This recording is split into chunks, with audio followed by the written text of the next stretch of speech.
Hello, my name is Eleni, and I bring you a book flip through and review today with my emoji face. Today we're going to review Fermented Vegetables with Kirsten and Christopher Shockey. So without further ado, let's get on with the book review.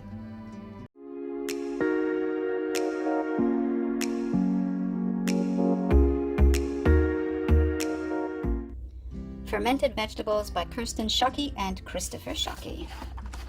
This is another great book with lots of wonderful photographs of different types of ferments, which, as you know, are very, very good for gut health.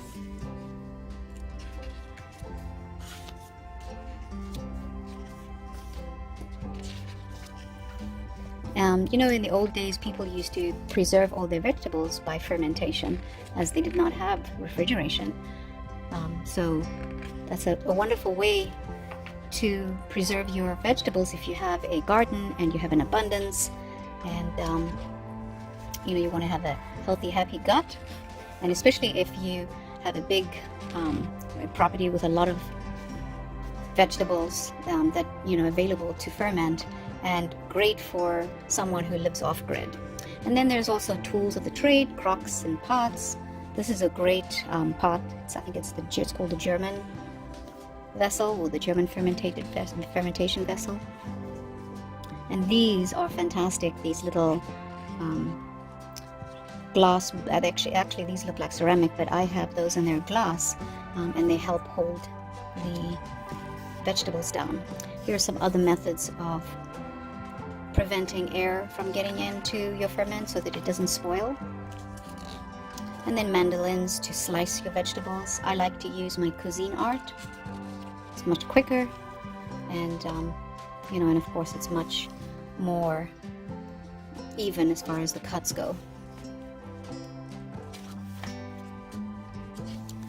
Whenever you make any ferment, you always have to make sure that everything is submerged under the brine.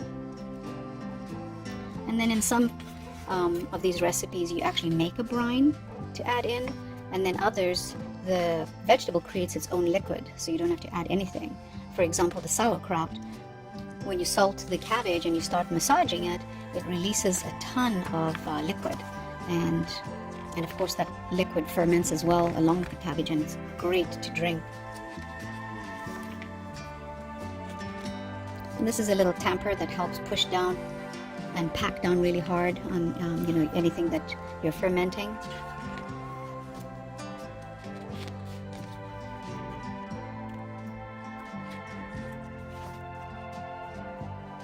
I think ferments look so beautiful in their jars, especially if you have open shelving, and you can just line them all up. Now, kimchi is a very messy ferment to make, so I would wear gloves. Of course, food grade gloves, which you can buy from Amazon.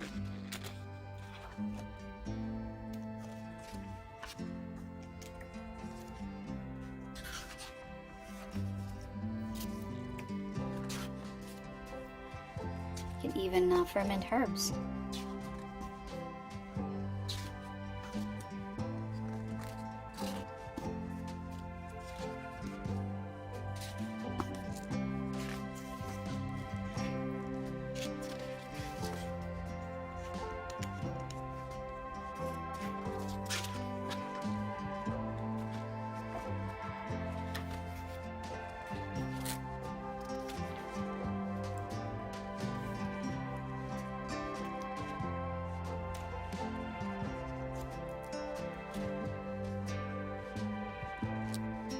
It's really, you don't have to actually make something very large. You can start small and make small batches and see how they turn out before you go with one of those large German crock pots.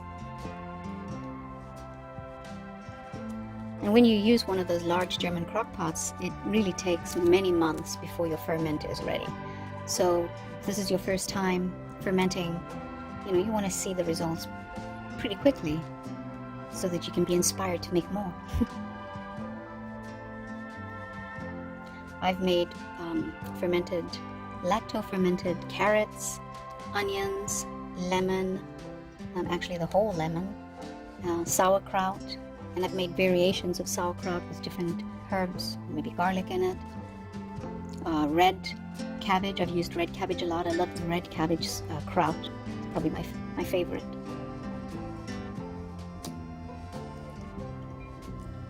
Leeks. I mean, there's so many, vegetables and herbs that you can ferment. Peas and carrots. Some of these things, these vegetables that you can ferment, you wouldn't have, probably thought of or seen on the shelves in a store. But pretty much anything can be fermented.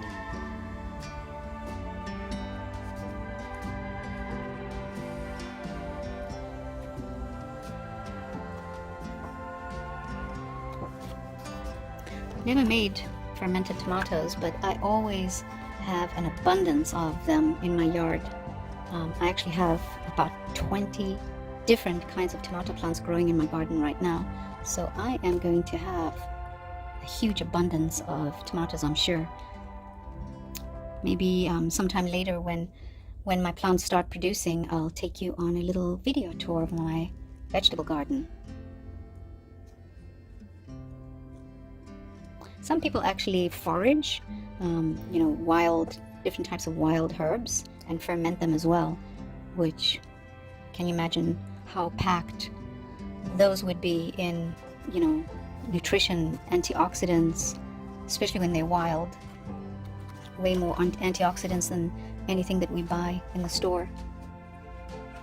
And then we have ideas, breakfast ideas, incorporating your ferments that you've made.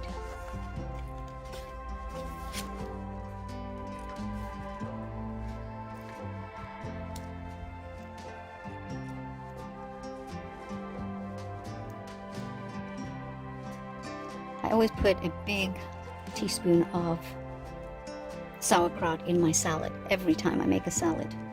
I try to incorporate, ferment in my food on a daily basis. Now, of course, as you know, I advocate a vegan diet, a plant-based diet, and some of these recipes here are not vegan at all.